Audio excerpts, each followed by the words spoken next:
What's up guys, and welcome back to Twin Cherry Studio, and today I'm going to be looking at the Ultimate Overhaul mod for Watch Dogs 2, show you how to install it and just have a look at some of the features. One of them being that you can drive around in this little teapot like this. So sit back, relax, get your knickers out of a twist, and let's just dive into it, shall we?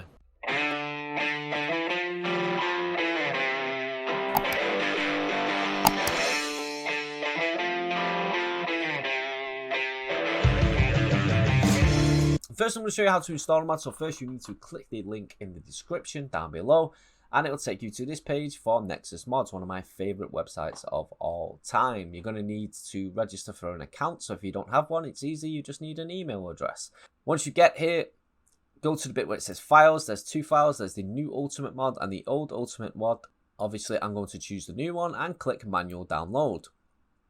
Then click slow download, and it will start your download and download it to your downloads folder. Wait a few seconds, pop up, click save, okay. And just wait for that to download to your downloads folder. Now, while that's downloaded, I'll take you through a few things that this mod has. First, it says we do not advise you play the story missions with this mod enabled. This is more of a free roam type mod, so it's just for messing about with all the guns and cars and get yourself into a few gang fights or police fights while you're there. It includes a lot of different mods. Because of the way Watch Dogs 2 is made, the only way to mod it is by inserting a patch. Now, that means that usually you could only have one mod at a time, but some people, some lovely people over on the Discord servers, they've just started compiling everybody's mods together into a simple patch that you can just then install onto your game. One of the downsides using a mod is that you will not be able to play online. There's a lot of weapons in this, mostly weapons from Watch Dogs 1, but there's also a cut weapon from Watch Dogs 2. There's loads of new outfits for Marcus to wear. You can even change characters so that you can now be Sitara or Wrench or different people like that. And there's some new story areas that have been opened, like the FBI office and things like that, and they have spawned actual enemies in them. And once that's downloaded, you should get a zip folder in your downloads folder. Double click that. Double click again, and there's two options. There's an option for better graphics, which is for people with high rigs, and you'll probably get worse FPS if you're on a potato, and for normal graphics if you don't want the graphics mods.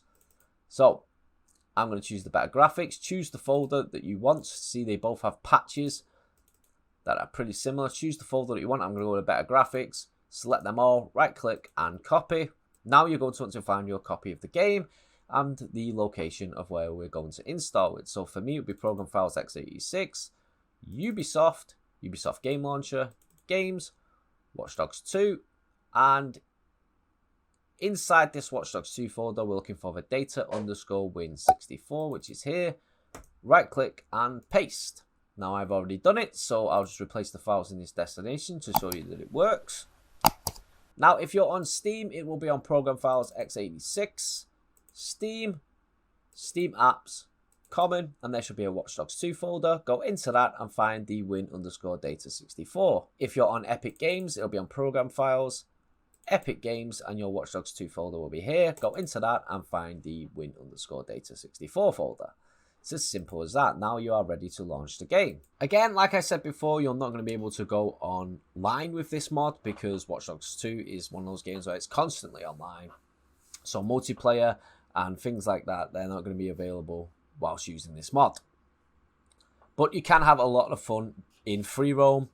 And again, it is advised that you do not do any of the story missions whilst using this mod. As you can see, Easy Anti-Cheat is not installed. The multiplayer will be disabled. It's already telling me there. As for the better graphics mod, I honestly cannot see a difference in the graphics, but then again, I play with the high-res textures already installed. Maybe someone on a different rig can tell me that there's a difference there. First thing we're going to check is the Car on Demand app, which should have some new cars. So if we go to the heavy vehicles, there's now fire trucks, forklifts, a helicopter. I didn't know there was helicopters in this game. Dead set, loads of different trucks, trains, trams, remote control aeroplanes. Let's order one of those. Well, that's interesting. I wonder how far this can go. But it's basically just a new quadcopter. If I whip my old quadcopter out, will it now be that? Yep. And I'm guessing that that is just a new skin for my jumper. You can also get yourself forklifts and scissor lifts, so whenever you're in need of one and you can't find one around, make access to things a lot easier. There's also a ridiculous robot from the DLC and a little Wrench Jr. robot that you can get, so you can have as much fun with this as you want. That looks like a lot of fun, doesn't it?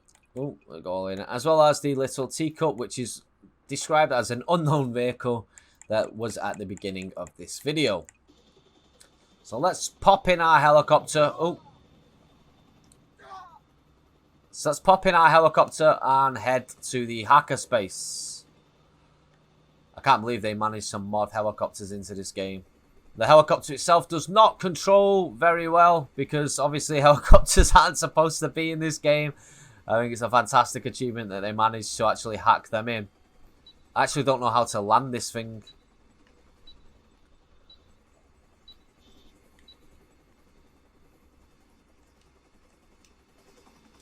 Oh, XC. No, it's ZC. Oh, that was nice. Next, we're going to check the weapons. So we need to find the 3D printer, which is here. Let's see what weapons we've got. So you can see there's plenty of different weapons for you to mess around with here. Again, like it says, do not go into missions while you're modding this game. So let's try changing our skin. It was ZX. Yep. Now we're Wrench. Now we're Wrench at the festival. Looking saucy. Josh. Is that Satari? There she is again. Different Satari outfits. So you can mess around with that as much as you want. And play as any character in free roam that you feel free. And let's change the time of day. Oh. There we go. Let's move it forward an hour. It's now night time. Probably a lot more to this mod that I have yet to discover, so I'm going to be playing around with that just as soon as I finish the story mode on this. I'm going to uninstall it now, finish the story mode, and then have a mess around with this mod. So I might make more videos about this in the future, but they're just the basics. Cars, guns, skins, clothes, and revamped textures and graphics. But like I said, I can't tell the difference because I usually play with the high-res textures on anyway, and I haven't really noticed any difference in the gameplay. To uninstall the mod, all you have to do is go back to your Watch Dogs folder, the data win64, find patch3.dat and patch3.fat, right click and delete it. Open the game again and everything should be back to normal. And yep, the only cars that are available are ones that are available in the game. There are no special robots or quadcopters here, and if I get my quadcopter out, the skin is back to what it normally was, and I can carry on with the missions and the stories until I complete the game, which will hopefully happen this week. If you want to watch me play Watch Dogs this week, then subscribe to the channel and don't miss any of my streams. I usually stream in the afternoon UK time and the evening UK time. If you use this guide and it's worth, then hit that like button. Let me know down in the comments anything that you find about this mod, because I'm going to be taking a deep dive into it next week after I've completed the game. Any information would be extremely helpful and welcome down in the comments. I've said like this video, I've said subscribe to the channel. Join the Discord if you want to play some games. Tuesday is Siege Day. That is today. Today is Tuesday and today is Siege Day. And as always, don't do anything I wouldn't do.